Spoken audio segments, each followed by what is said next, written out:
नमस्कार, आपका स्वागत है पीडीएन न्यूज के प्रोग्राम देश दुनिया की बड़ी खबरों में। तो चलिए शुरू करते हैं। अब खबर सरकारी नौकरी से जुड़ी हुई है। डीआरडीओ में अप्रेंटिस के पदों पर भर्ती चल रही है। अगर आप रजिस्ट्रेशन कराना चाहते हैं तो आप इस आधिकारिक वेबसाइट drdo.gov.in पर जाकर रजिस्ट्रेशन कर सकते हैं। रजिस्ट्रेशन कराने के लिए आपके पास 14 नवंबर तक का समय है।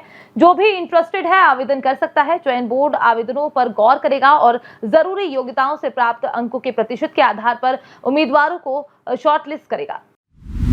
अब खबर है क्रिकेट प्रेमियों से जुड़ी हुई। ऑलराउंडर हार्दिक पांड्या लिगामेंट में चोट लगने की वजह से वनडे वर्ल्ड कप में इंग्लैंड के खिलाफ प्लेइंग 11 से बाहर रह सकते हैं। ये मैच 29 अक्टूबर को लखनऊ में खेला जाएगा। वे इस मैच के लिए टीम इंडिया के साथ लखनऊ नहीं गए हैं। वे अभी नेशनल क्रिकेट एकेडमी बेंगलोर में हैं और अपनी चोट का इलाज करवा रहे हैं। ऐसा कहा जा रहा है कि अगर उनकी चोट ठीक नहीं होती है तो वे 2 नवंबर को मुंबई में श्रीलंका और 5 नवंबर को कोलकाता में साउथ अफ्रीका के खिलाफ होने वाले मैच से भी बाहर रह सकते हैं। हालांकि अभी तक बीसीसीआई ने इसकी पुष्टि नहीं की है। कंगना रनौत बहुत जल्द अपनी फिल्म तेजस से आसमान में उड़ान भरने के लिए तैयार हैं। कंगना इस वक्त अपनी इस फिल्म के प्रमोशन में काफी बिजी हैं। कंगना लगातार पब्लिक के बीच नजर आ रही हैं और फिल्म को लेकर इंटरव्यूज भी दे रही हैं। हाल ही में कंगना ने बताया है कि वो बहुत जल्द अपनी हिट फिल्म तनु वेट्स मनु फ्रेंचाइजी की तीसरी फिल्म की शूटिंग शुरू करने जा रही हैं। कंगना ने कहा कि तनु वेट्स मनु उनके लिए एक ऐसी फिल्म थी जिसे कोई पिकनिक हो। आनंद एल रॉय निर्देशित इस फिल्म को अपना फेवरेट बताते हुए उन्होंने कहा कि वो जल्द ही इसके तीसरे पार्ट पर काम शुरू करने जा रही हैं।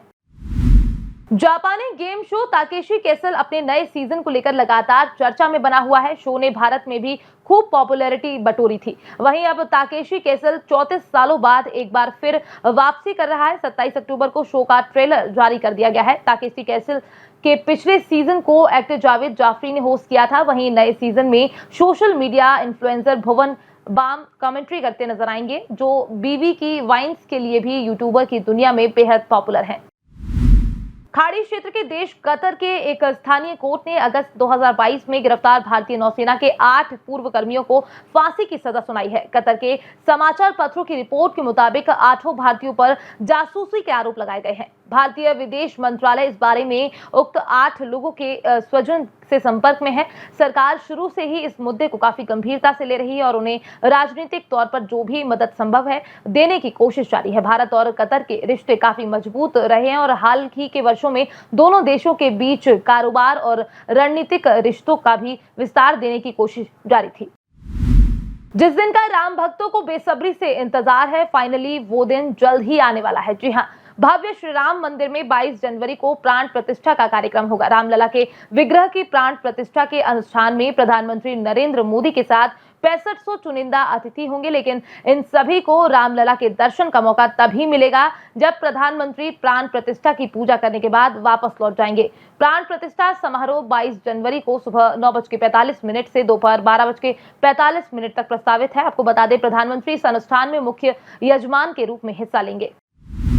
आज हम आपको सरकार की एक बेहद ही शानदार स्कीम के बारे में बताने जा रहे हैं, जिसकी शुरुआत किसानों को आत्मनिर्भर बनाने के लिए की गई है। इस स्कीम का नाम पीएम किसान एफपीओ योजना है। सरकार इस स्कीम के अंतर्गत 11 किसानों को समूह को एग्रीकल्चर सेटअप करने के लिए 15 लाख रुपए की आर्थिक मदद दे रही है। अगर आप भी केंद्र सरकार की एफपीओ योजना का लाभ उठाना चाहते हैं तो ऐसे में आपको आधिकारिक वेबसाइट www.enam.gov.in पर विजिट करना होगा। इसके बाद आपको रजिस्ट्रेशन या लॉगिन करके सभी जरूरी डिटेल्स को दर्ज कराना होगा।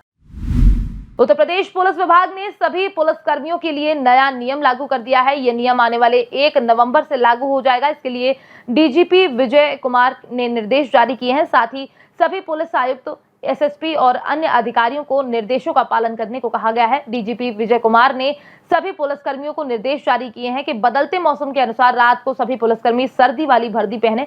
उन्होंने 1 नवंबर से दिन और रात दोनों समय में सर्दी वाली वर्दी पहनने के निर्देश दिए हैं। टमाटर के बाद अब प्याज के बढ़ते दामों ने लोगों की चिंताएं बढ़ा दी हैं। महाराष्ट्र के लासल गांव एग्रीकल्चर प्रोड्यूस मार्केट कमेटी यानी एपीएमसी मार्केट में प्याज की थोक कीमतें पिछले 15 दिन से करीब 60% तक बढ़ गई हैं। पिछले एक हफ्ते में इसके भाव 18% बढ़े हैं। इकोनॉमिक टाइम्स की रिपोर्ट के मुताबिक देश की राजधानी दिल्ली में प्याज की खुदरा कीमतों में 25 से 50% तक की बढ़ोतरी हुई है। इन बाजार में प्याज 50 रुपए से 70 रुपए प्रति किलो तक बिक रहा है। केंद्रीय कर्मचारियों के लिए अच्छी खबर है, उनकी सैलरी में इजाफे की शुरुआत हो चुकी है। केंद्रीय कर्मचारियों को हाल ही में महंगाई भत्ते में बढ़ोतरी का तोहफा मिला है। त्योहारी सीजन उनके लिए अच्छा रहने वाला है। बोनस, महंगाई भत्ता, एरियर सब कुछ दिवाली से पहले मिल रहा है, लेकिन आने वाला साल और भी जोरदार हो सकता है। अक्टूबर 2023 में सरकार ने उनका महंगाई भत्ता बढ़ाकर 46% कर दिया है। ये 1 जुलाई से लागू है। महंगाई भत्ते में बढ़ोतरी के साथ ही दूसरे अलाउंस बढ़ने के रास्ते भी साफ हो रहे हैं। दरअसल डीए हाइक के बाद अब अगला रिवीजन एचआरए यानी हाउस रेंट अलाउंस का होना है।